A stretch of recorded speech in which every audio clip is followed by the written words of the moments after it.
अस्सलाम वालेकुम।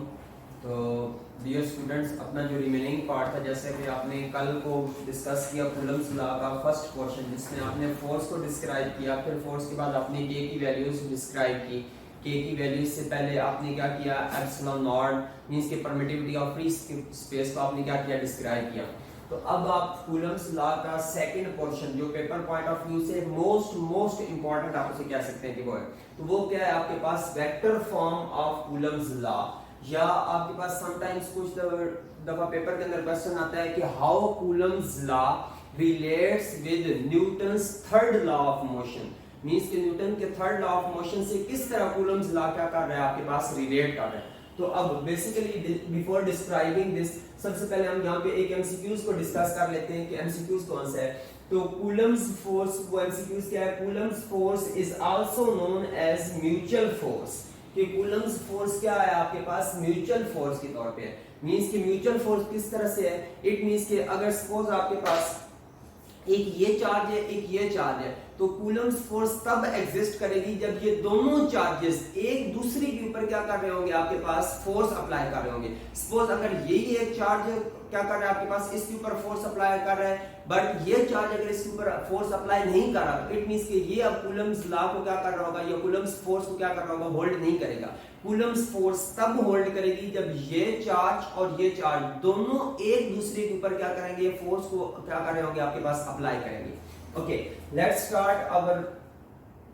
ओके, तो अब कूलम्स फोर्स की यहाँ पे एक सेकंड वन इंपॉर्टेंट एमसीक्यूज कि Coulomb's force F acts along the line joining the two point charges। Means कि वो दो पॉइंट चार्जेस जो लाइन उनको क्या की हुई है, आपके पास कंबाइन की हुई है, उनके क्या होगी, आपके पास पैरेलल क्या कर रही होगी, एक्ट कर रही होगी।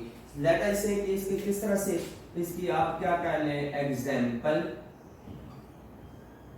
ओके, एग्जांपल क्या होगी, सपोज ये एक चार्ज और एक क्या आपके पास ये चार्ज, तो ये लाइन इसको क्या की हुई है, आपके पास ज्वाइन की हुई है, सपोज ये लाइन।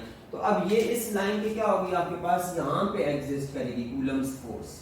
ये कभी भी आपके पास ये इस लाइन की क्या आपके पास परपेंडिकुलर, या आपके पास एट सर्टेन एंगल, ये आपके पास या इस तरह से कभी भी ये क्या करेगी, एग्जिस्ट नहीं करेगी कूलम्स फोर्स। कूलम्स फोर्स कब एग्जिस्ट करेगी, जस्ट आपके पास क्या उसके पैरेलल। ओके, तो अब ओके, तो अब क्या होगा आपके पास, यहाँ पे क्वेश्चन जो आपसे स्टार्ट के अंदर लिया कि vector form of Coulomb's law, या how Coulomb's law relates with Newton's third law of motion. तो सबसे पहले इसका मैथमेटिकल एक्सप्रेशन, समटाइम्स पेपर के अंदर शॉर्ट क्वेश्चन आता है कि describe F12 is equal to minus F21। Okay, तो अब F12 क्या होगी, आपके पास कूलम्स फोर्स आपने डिस्क्राइब की, F12 क्या हो गया, 1/4 pi epsilon naught Q1 Q2 over R square, और साथ अब इस R, बेसिकली R क्या है, डिस्टेंस, तो डिस्टेंस के साथ इसका क्या आ जाएगा, यूनिट वेक्टर। तो यूनिट वेक्टर, अब यहाँ पे फोर्स F12 है, तो यहाँ पे यूनिट वेक्टर भी क्या आएगा आपके पास, R का 12 ही आएगा। तो आप इसको कह लेंगे कि ये कौन सी इक्वेशन होगी, इक्वेशन 1। सिमिलरली आपके पास क्या आ जाएगा, सेकंड, क्योंकि आपने डिस्कस किया म्यूचुअल फोर्स, तो म्यूचुअल है, तो अब जो सेकंड वन आपके पास है, जो फर्स्ट के ऊपर क्या कर रहा होगा, फोर्स अप्लाई कर रहा होगा, वो क्या होगी, F21। तो वो क्या आएगा आपके पास, 1/4 pi epsilon naught Q1 Q2 over R square into R21। तो इसको आप क्या देते हैं, ये कौन सी इक्वेशन होगी, इक्वेशन 2। ओके, अब हियर, अब यहाँ पे इंपॉर्टेंट पॉइंट कि ये R12 और R21 है क्या चीज, तो R21 is the unit vector directed from Q1 to Q2। Means के सपोज ये आपके पास Q1 चार्ज है, ये क्या आपके पास Q2 चार्ज है, तो ये जो आपके पास डिस्टेंस होगा जो डायरेक्ट कर रहा होगा, वो क्या होगा आपके पास R21। सिमिलरली क्या होगा, R12 क्या होगा, जो आपके पास Q2 से क्या कर रहा है, आपके पास Q1 के ऊपर क्या आ रहा है, आपके पास यूनिट वेक्टर। तो अब बेसिकली ये रिलेशन है आपके पास, R21 किस चीज की इक्वल आ जाएगा, माइनस R12 की इक्वल आएगा। तो अब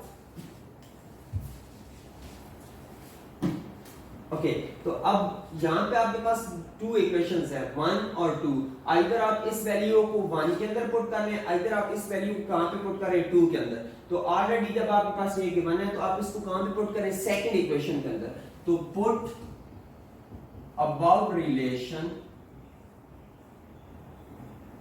इन इक्वेशन 2।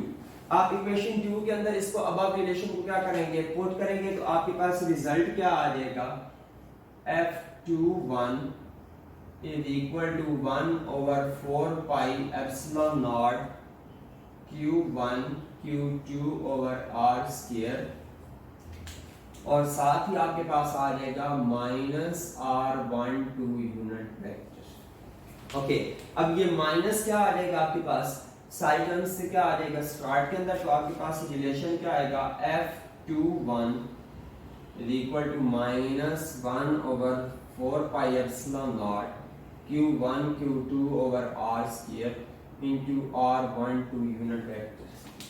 अब ये टर्म, ये सारी की सारी टर्म, अब ये कौन सी बन रही है आपके पास, इक्वेशन 1। कौन सी बन रही है आपके पास, equation 1। So F21 will be equal to -F12। तो ये आपने अब क्या किया, vector form of Coulomb's law को क्या कर दिया आपने, डिस्क्राइब कर दिया। ओके, फिर उसके बाद इस टॉपिक के अंदर से कुछ शॉर्ट क्वेश्चन या कुछ आपके पास डेफिनेशंस आती हैं। लाइकवाइज की परमिटिविटी, आपने यहाँ पे वर्ड डिस्कस किया था, परमिटिविटी ऑफ फ्री स्पेस। तो यहाँ पे अब परमिटिविटी क्या है, परमिटिविटी बेसिकली वर्ड डिराइव हुआ है परमिशन से। परमिशन का क्या मतलब होता है, आपके पास इजाजत देना, अलाउ करना। तो अब यहाँ पे क्या है आपके पास, द एबिलिटी ऑफ मीडियम, किसी भी मीडियम की एबिलिटी टू अलाउ कि वो क्या करे, इजाजत दे इलेक्ट्रिक फोर्स को टू पास थ्रू इट, कि वो उसके अंदर से क्या कर जाए, पास कर जाए। तो वो बेसिकली क्या कहलाएगी आपके पास, परमिटिविटी कहलाएगी। उसके बाद सेकंड वन आपके पास आ जाएगी रिलेटिव परमिटिविटी। अब जैसा कि यहाँ पे ये वर्ड ही इसको क्या कर रहा है, अपनी डेफिनेशन को या अपने आगे वो सारे के सारे को क्या कर रहा होगा, इलेबोरेट या वाज़ह कर रहा होगा। रिलेटिव का बेसिकली मीनिंग क्या होता है आपके पास, रेशो। तो रेशो क्या होगा, it is the ratio between permittivity of medium, कोई भी आपने जो मीडियम रखा है उसकी permittivity to the permittivity of free space, कि फ्री स्पेस की जो परमिटिविटी, इन दोनों की जो रेशो होगी वो बेसिकली क्या कहलाएगी आपके पास, रिलेटिव परमिटिविटी। उसके बाद इसकी आपके पास आ जाएंगी कि लिमिटेशंस, कूलम्स लॉ कहां पे अप्लाई हो सकता है। कूलम्स लॉ सिर्फ और सिर्फ आपके पास 2 पॉइंट चार्जेस के ऊपर अप्लाई हो सकता है। उसके बाद आ जाएगा कि कूलम्स लॉ सिर्फ और सिर्फ आपके पास सेकंड वन पॉइंट आ जाएगा कि कूलम्स लॉ सिर्फ और सिर्फ जस्ट वहां पे अप्लाई हो सकता है जब दोनों चार्जेस की शेप क्या हो, आपके पास सेम हो। कभी भी ऐसा नहीं हो सकता कि अगर सपोज आपके पास ये एक आपके पास चार्ज है और एक ये चार्ज है, तो यहाँ तक कूलम्स लॉ कभी भी क्या होगा आपके पास अप्लाई नहीं हो सकेगा, बिकॉज इसकी शेप आपके पास क्या है और है, इसकी शेप आपके पास क्या है और है। सिमिलरली अगर एक आपके पास क्या है स्फेरिकल शेप, जैसे आपके पास टेनिस बॉल है, उस तरह का अगर आपके पास कोई हो और कोई ये आपके पास सेकंड वन चार्ज हो, तो यहाँ पे भी क्या होगा, कूलम्स लॉ अप्लाई नहीं हो सकेगा, बिकॉज एक आपके पास क्या है स्फेरिकल है, एक आपके पास क्या है सिलिंड्रिकल। तो कूलम्स लॉ सिर्फ और सिर्फ वहां पे अप्लाई होगा जब यहाँ पे आपके पास शेप्स उनकी क्या होगी, सेम होगी। और उसके बाद थर्ड वन है लिमिटेशंस, इसके अंदर है कि आपके पास कूलम्स लॉ जो है वो इनवर्स स्क्वायर लॉ के ऊपर क्या होगा आपके पास एप्लीकेबल होगा। तो इंशाल्लाह नेक्स्ट लेक्चर के अंदर आपसे आगे मुलाकात होगी।